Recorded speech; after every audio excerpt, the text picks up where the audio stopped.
Great, thank you. It's always good to chant that because, you know, it's humbling. It brings us just right down to just presence with each other. It helps me a great deal. So thank you. Well, I'm going to talk about those 4 Bodhisattva vows that we just chanted a few minutes ago.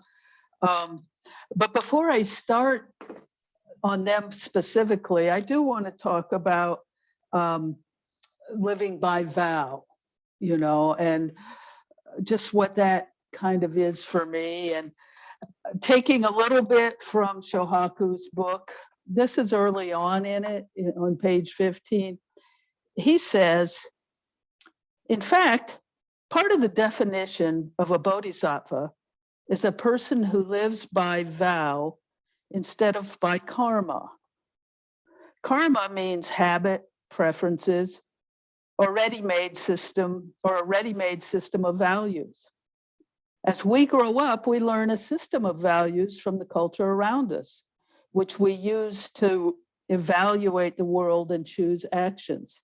This is karma and living by karma.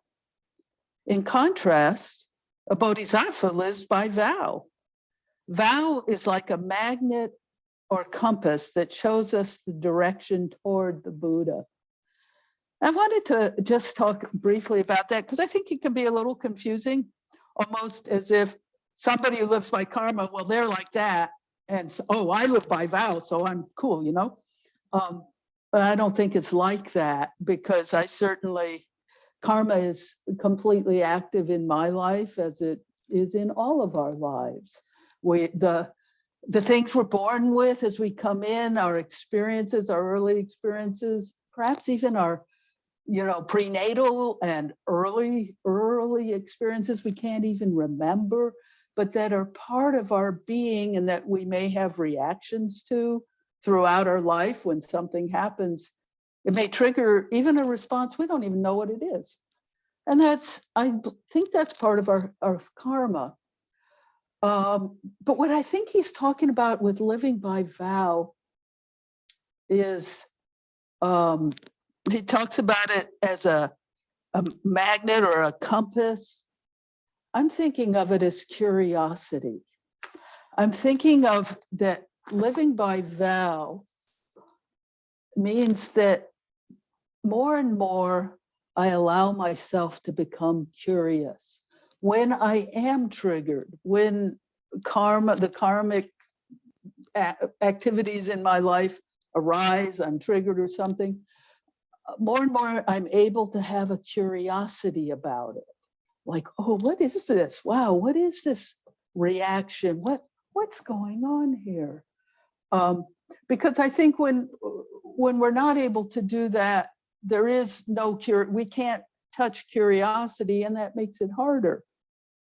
I also feel like with this, it's important to remember that a person may not take our vows or any vows, and yet they still may be living a life of vow.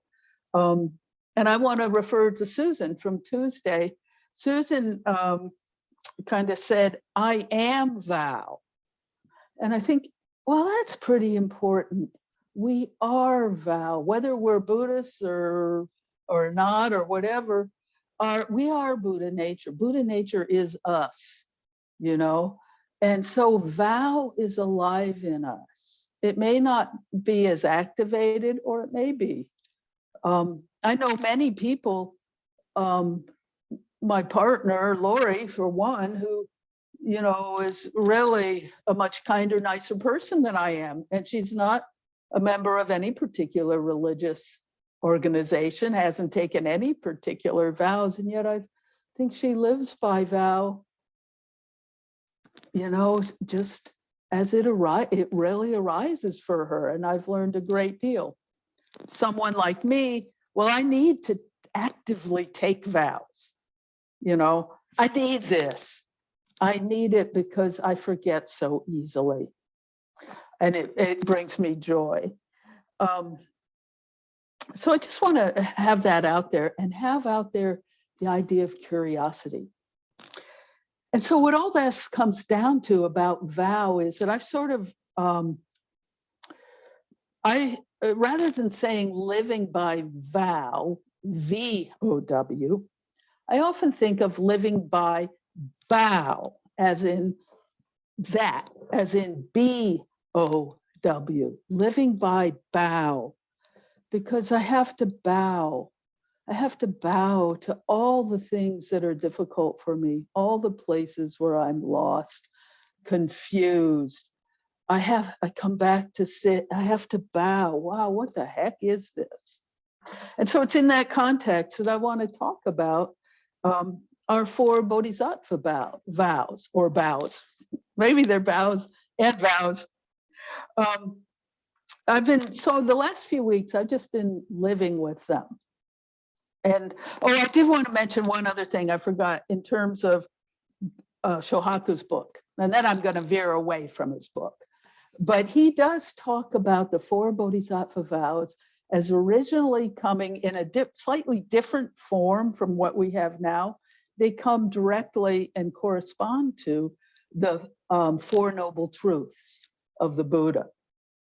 And he has a wonderful little discussion on that in the beginning. I'm not going to go into that because that might be a different talk, but I recommend it to you, and that little section of his. And what I think is most important for us is just realizing that these 4 Bodhisattva vows we take are directly connected to the original teachings of the Buddha. So I like that. Makes me happy.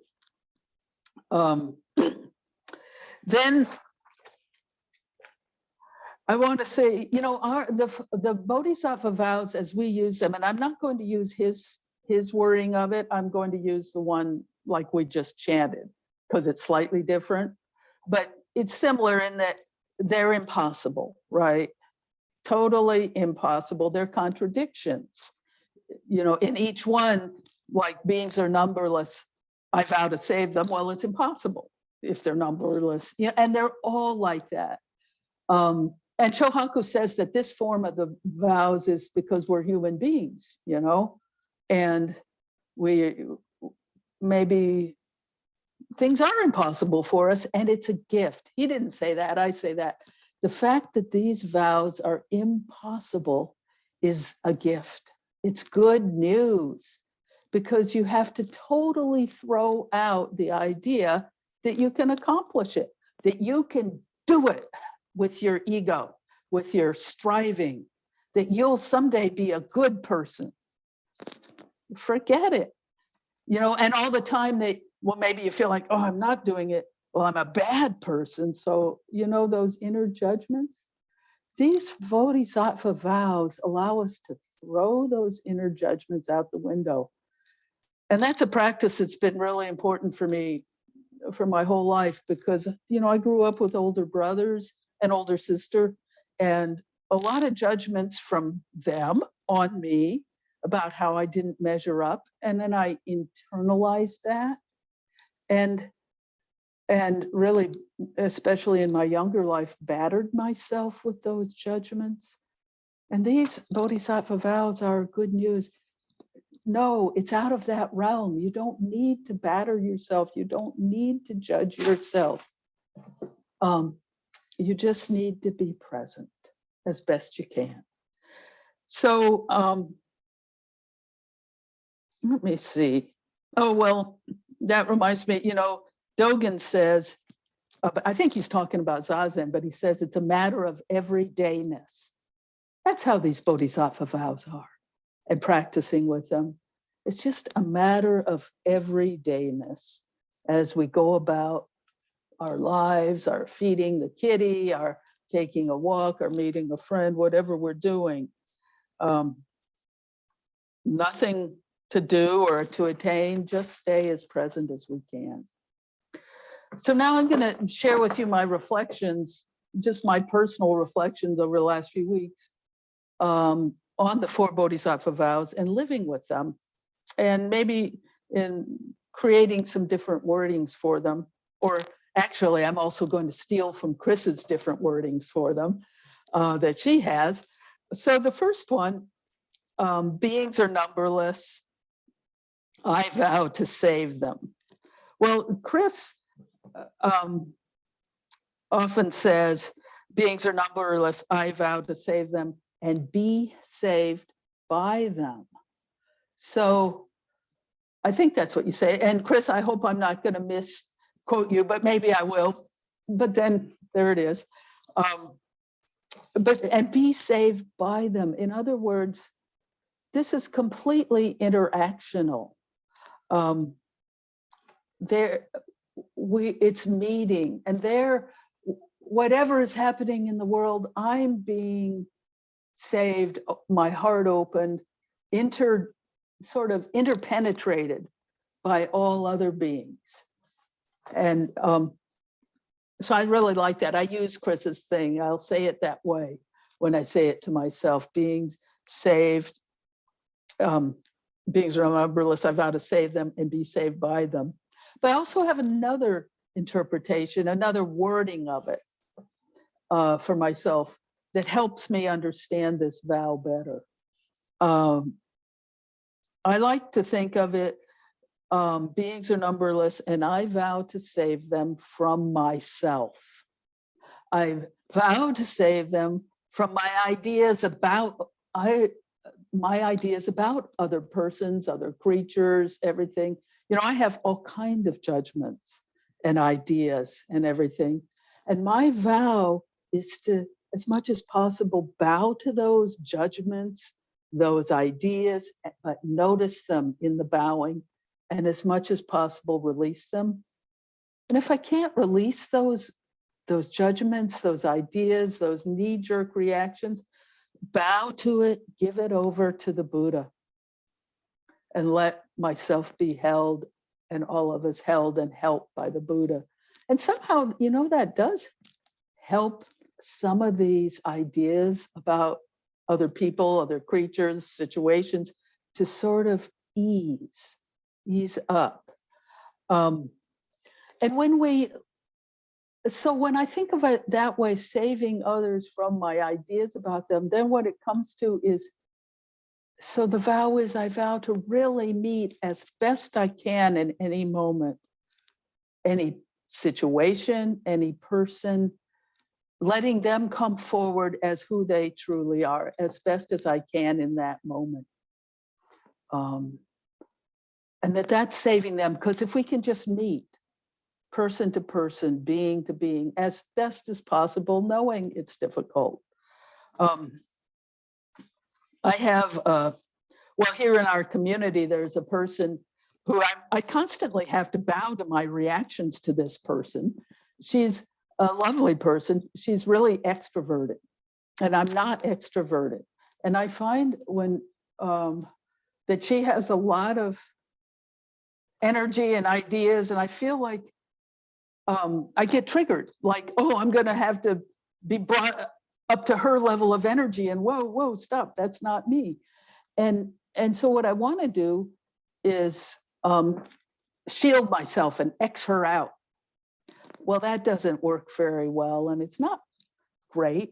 So I've been practicing with bowing toward my reaction there, and bowing and open my heart with curiosity. Curiosity is important to seeing this person and where her experience is and where her life came from. And so in that way, to breathe and take in more, and also bowing to myself. And if I need to take a little break and step back for a while, well, that's fine, do it. And then I can come back fresh. So one other thing on this one is, there's a precept, you know, everything interacts. The precepts, these Bodhisattva vows, taking refuge in Buddha, it's all interacts. But so there's a precept that helps me with this one. And it's a precept about not speaking of others' faults, but to speak out of loving kindness, except that's not the version of the precept that helps me. The version is from Diane Rossetto in her rewording of precepts. And that one, she says, I take up the way of speaking of others with openness and possibility. So to me, that's saving all beings. I take up the way of speaking of others with openness and possibility. So I have to remember that a lot, right in the midst of conversations, of actions, of thinking about the world, what's going on, political figures. How do I think of these people, situations with openness and possibility? And again, that leads to curiosity, to flexibility, and to bowing when I just can't do it. I can't do it sometimes. So the next one, delusions are inexhaustible. I vow to end them. Well, they're inexhaustible, so I can't end them, right? And there's myriad delusions on every moment, because we're human beings, I'm not sure if it's possible to have an undiluted moment, for that matter. No idea, because I am a human being. But Chris says it, I think, like this: delusions are, I like this. Delusions are inexhaustible. I vow to end them and be ended by them. That's important. And be ended by them. I don't know what you really mean, Chris, but what I take it to mean is I vow to be ended, my delusions, let them end this delusive idea of who I am, period. All of my ideas, I'm a this, I'm a that, I'm a whatever, just be ended by it and be present here in the depth of our Buddha nature of who we truly are. And to be ended, I think this is what I come to, is that the bottom line delusion is the one great delusion, that I'm a separate self. We're not separate selves. We speak of emptiness. I think emptiness I always think of emptiness as empty of a separate self. Because the bottom line reality is that we're so interconnected that really we feel we are solid, there's form, and yet completely interactive with everybody and not separate at all. So again, this helps me too, because when I get upset or worried or upset by somebody, I can bow to that and remember, oh yeah, it's just the delusion that I'm a separate self. I'm not really separate from these people, not at all, or from these situations. I'm completely a part of it. So bow, how do I be with that? I can move forward with curiosity as my lamp. Okay, so I have to say, I'm sorry, I have to say stuff about Chris sometimes. So I've known Chris a long time, and sometimes I get pissed off at Chris. And this is not news to Chris. I mean, she's like, oh God, here we go again. Marianne's pissed off at me. But we've had lots of conversations, and it helps me, even in the midst of a conversation like that, to realize, oh yeah, this is the delusion that she and I are separate. We're not separate. We're not separate at all. And somehow there's a relaxing and healing over and over and over. We just bow to that. And as you'll see throughout this talk, I seem to have ingested a great deal of Chris in a very positive way, as I think all of you have. And it includes everything, includes all of how we are. So moving on from there, Dharma gates are boundless. I vow to enter them. Chris says it, I think, Dharma gates are boundless. I vow to enter them and be entered by them. I think that's what you say.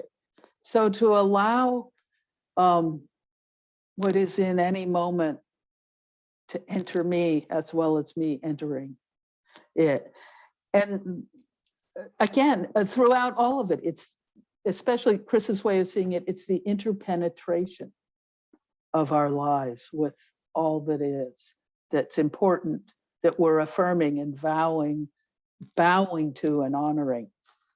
So I want to say something about Dharma, because it says Dharma gates. Well, what's Dharma? Well, Dharma has different meanings. I think it kind of means the truth of our being and all beings, you know, the truth that we are Buddha nature. There's that great Dharma. It's the teachings too. It's the teachings of the Buddha. That's Dharma. But then I think most importantly to me, Dharma means the teachings of every moment. So in other words, every single moment, nanosecond, is a Dharma gate.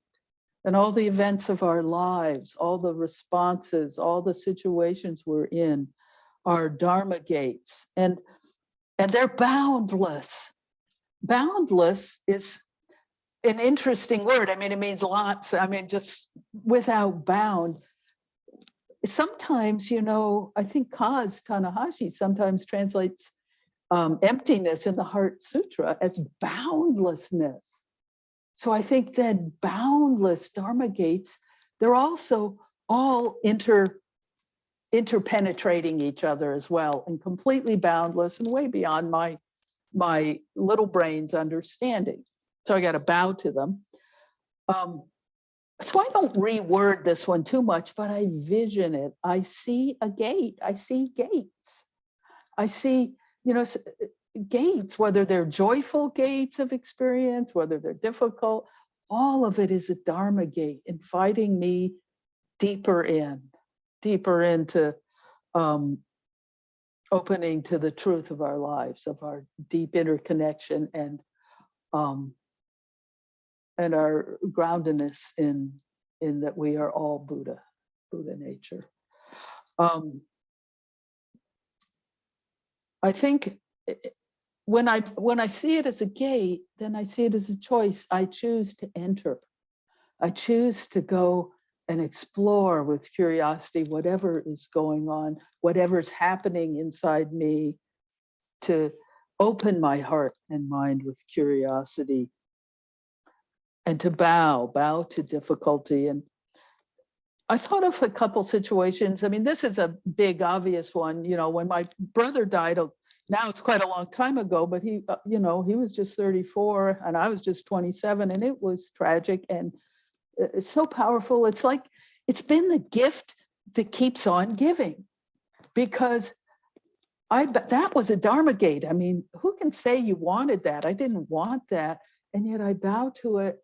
And I have grown so much through that Dharma gate of my brother's death. And I have been able to help so many people who have also had siblings die or other deaths. And in the difficulty of the grief, I can embody that and understand it. So I didn't want it to happen, but it really was, you know, embracing the learnings. It is a Dharma gate. Everything is.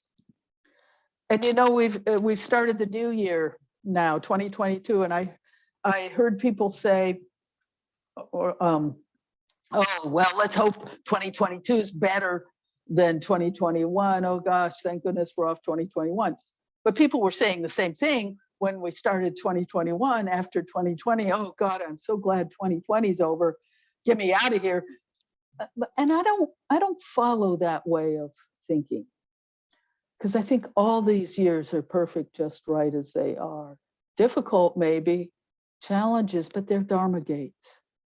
And we meet them with curiosity. That's our vow. And to open our hearts to all that's in there. I mean, there's been great pain and suffering with COVID.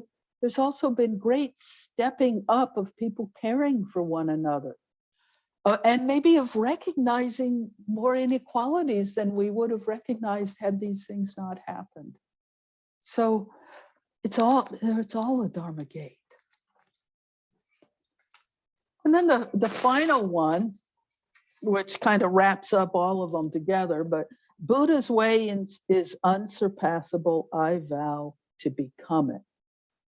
And Chris says, Buddha's way is unsurpassable. I vow to become it. I think you say to embody it, to let ourselves, not just up here, but through our whole beings, physically, in our actions, to embody this way.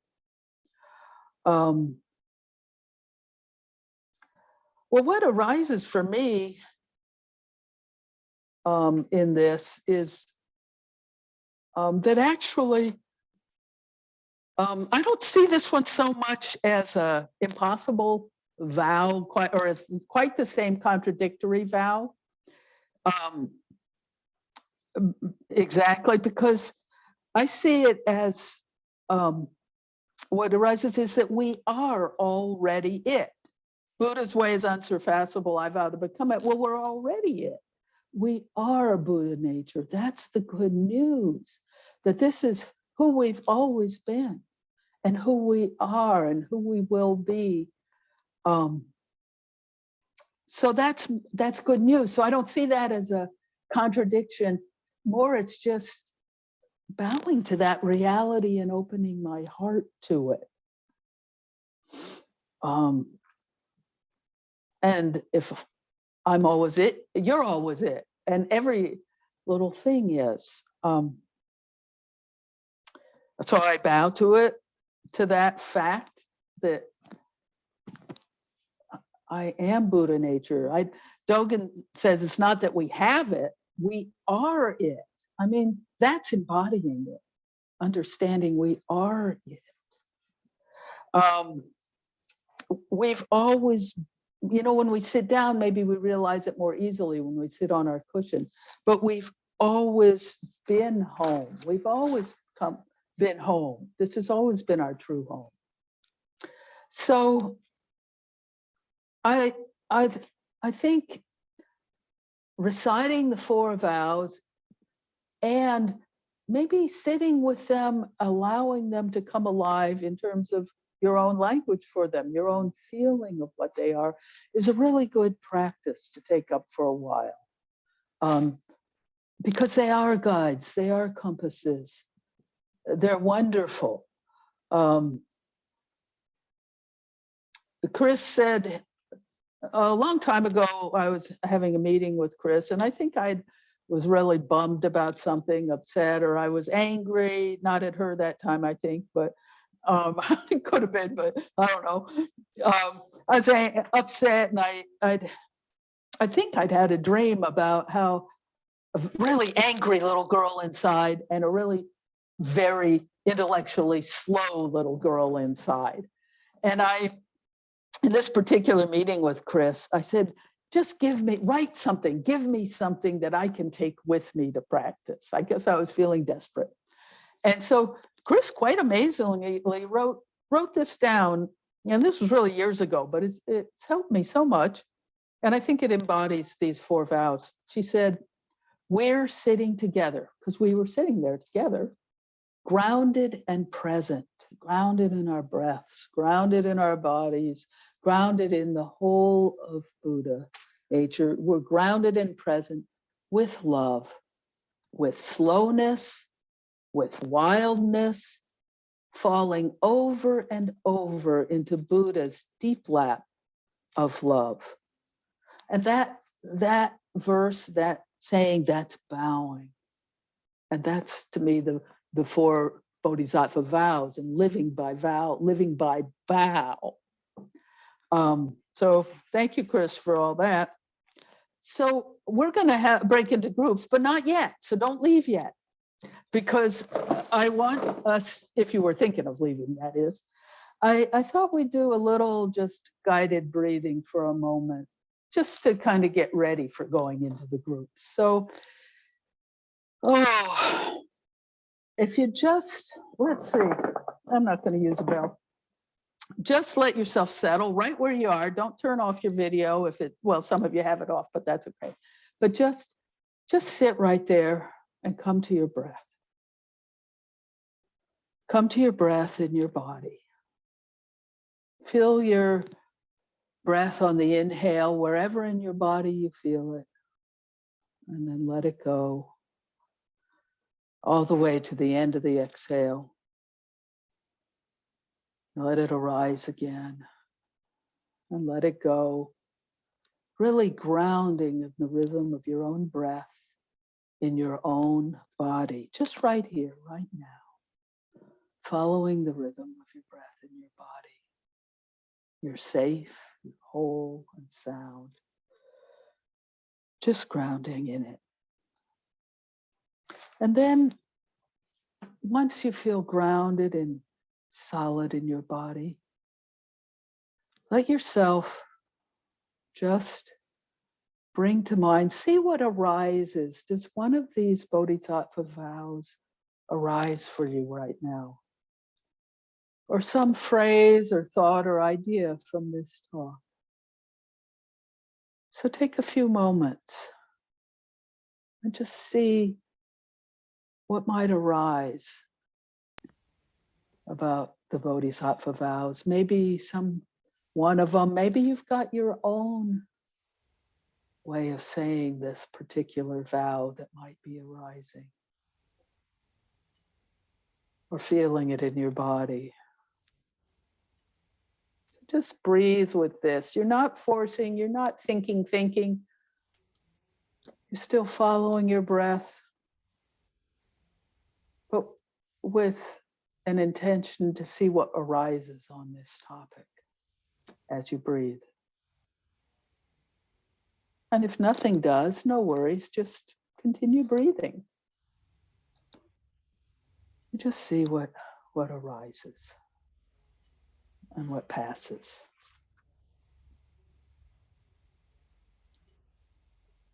And then let that go. And just come back to your breath, the sensations of your breath in your body as you breathe in and you exhale. And then let yourself, as you're following your breath, also be alert to both sounds like my voice, any sounds in the room, wherever you are. Knowing you can be fully grounded and present with yourself and fully alert to everything that's going on around you. And then when you're ready, just open your eyes and we're here again and we'll get ready to go into small groups for a few minutes. And so